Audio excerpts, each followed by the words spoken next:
Your parents told you to work hard. Their parents told them the same thing. And somewhere at the beginning of that chain, a very rich man decided that this is exactly what you should believe. This is not a conspiracy theory. This is documented history.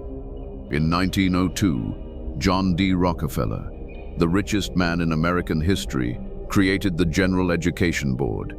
He donated what would be $6 billion in today's money to shape the American school system. The question nobody asked was simple. Why would the richest man in the world want to pay for your education? His advisor, Frederick Gates, wrote the answer in the board's own documents. He described the goal as creating people who would work without questioning. Not thinkers, not challengers, workers, obedient, reliable, replaceable workers. They built a system designed to produce exactly that, and it worked. You went to school for 12 years and learned history, algebra, literature. You were never taught how money actually works.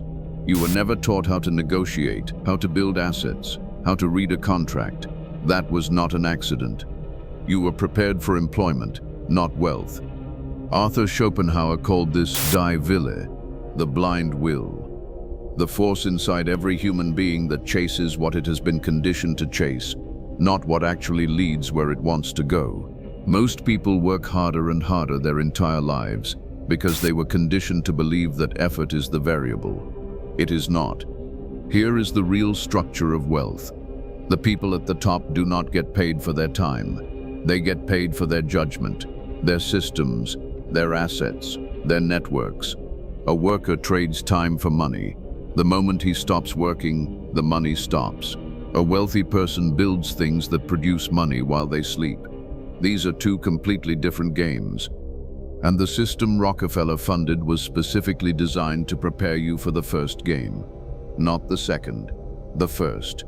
The one where you show up, do the work and go home.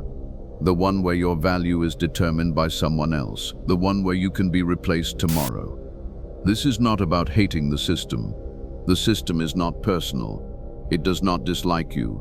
It simply was not built for your benefit. Machiavelli understood this clearly. He wrote that power is never given. It is taken by those who understand how it actually operates. And the first thing they understand is the rules that apply to everyone else do not apply to them. The rules that apply to you say work hard, be loyal, climb the ladder. The rules the wealthy actually live by say build leverage, acquire assets, make your time worth more than 1 hour of one person's output. Two sets of rules, one system. Most people only ever learn one of them.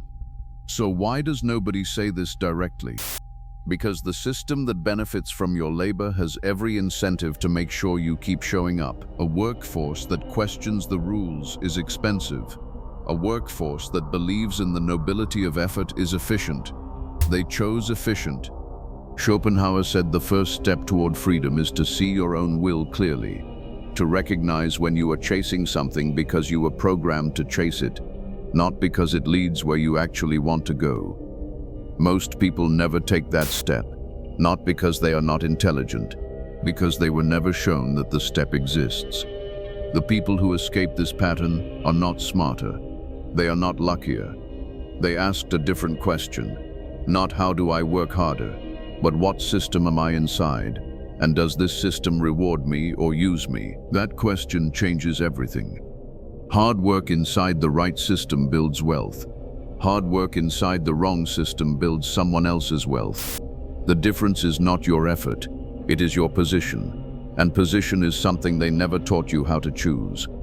You were taught to be a good employee. You were never taught to be an owner. You were taught to save money. You were never taught to make money work. You were taught to climb. You were never taught to build the ladder. That was deliberate. Now you know. The blind spot is not laziness. The blind spot is playing a game whose rules you inherited without ever reading them. Rockefeller read them. Gates read them. Every person who built generational wealth read them. And then they made sure the schools they funded did not teach those rules to you. This is blind spot, the things that were hidden in plain sight. If this changed how you see something today, share it with one person who needs to hear it. They exist, you know who they are,